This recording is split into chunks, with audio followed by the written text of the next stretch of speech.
Baik, perkenalkan nama saya Arnus Levi Eliam Loki, mahasiswa Universitas Nusa Cendana, semester 6, jurusan Sosiologi, kelas C, Fakultas Fisik.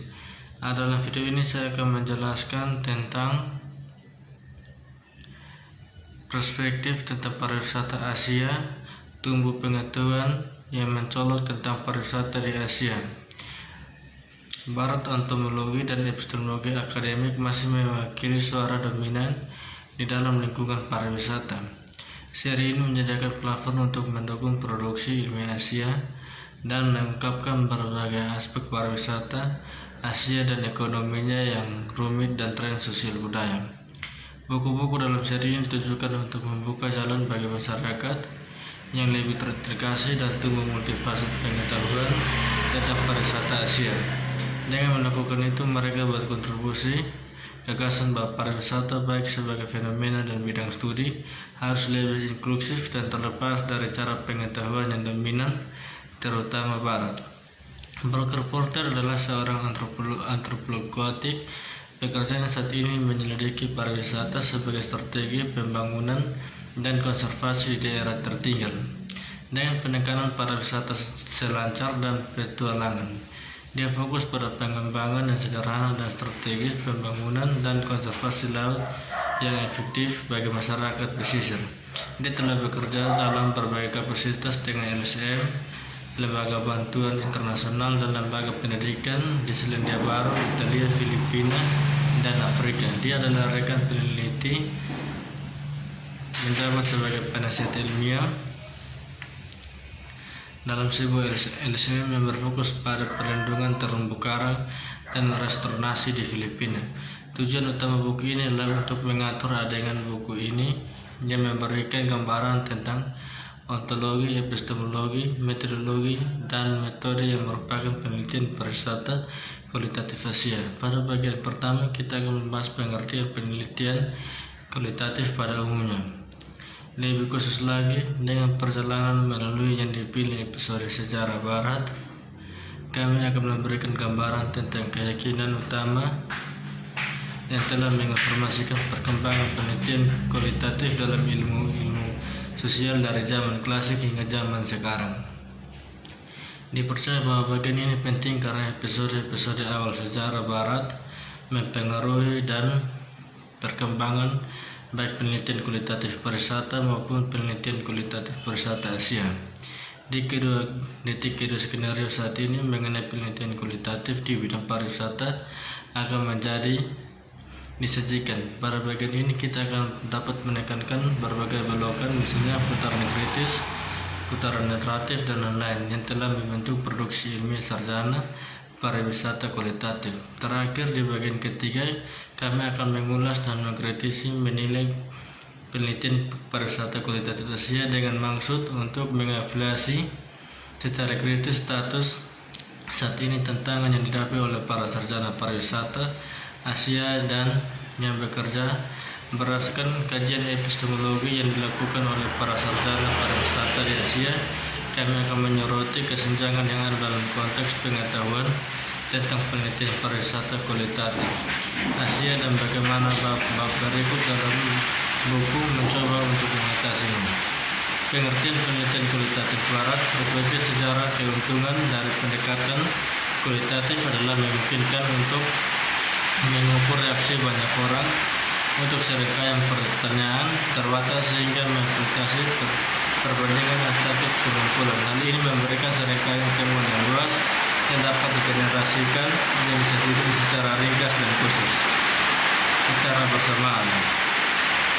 Sebaliknya, metode kualitatif biasanya menghasilkan banyak informasi rinci, hasil tentang jumlah yang jauh lebih kecil dari orang dan kasus. Ini meningkatkan pemahaman tentang kasus dan situasi yang dipelajari, tetapi mengurangi generalisasi. Dengan menitik perbedaan utama antara kuantitatif dan kualitatif penelitian, patut sikap menawari kami prinsip dasar dari dua cara ini mengatur penelitian solusi dasar yang mungkin telah dipelajari banyak dari secara awal perjalanan penelitian kami.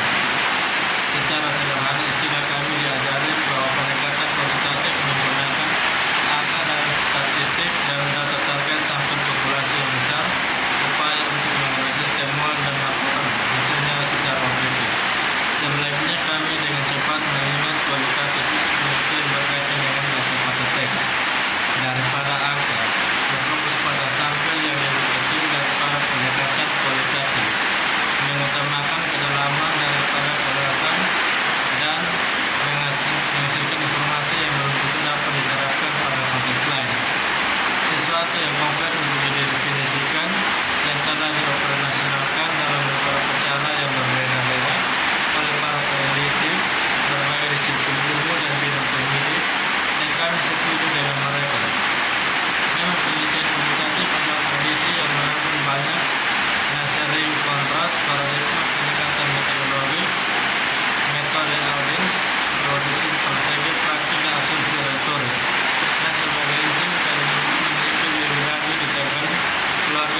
proses dan proyek pencerahan bahwa pengetahuan adalah direalisasi di sekitar perspektif lingkungan dan lebih antroposasi. Didorong dengan kemudian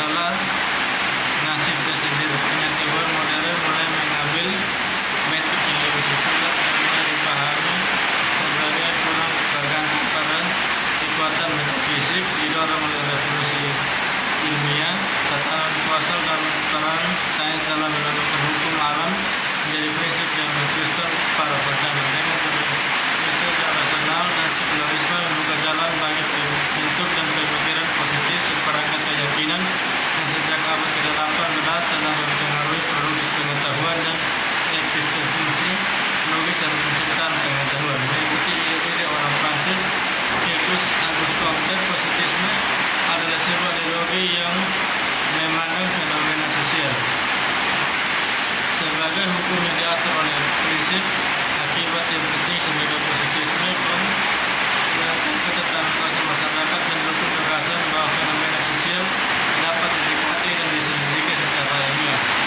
melalui teknik yang serupa dengan digunakan untuk mempelajari fenomena alam.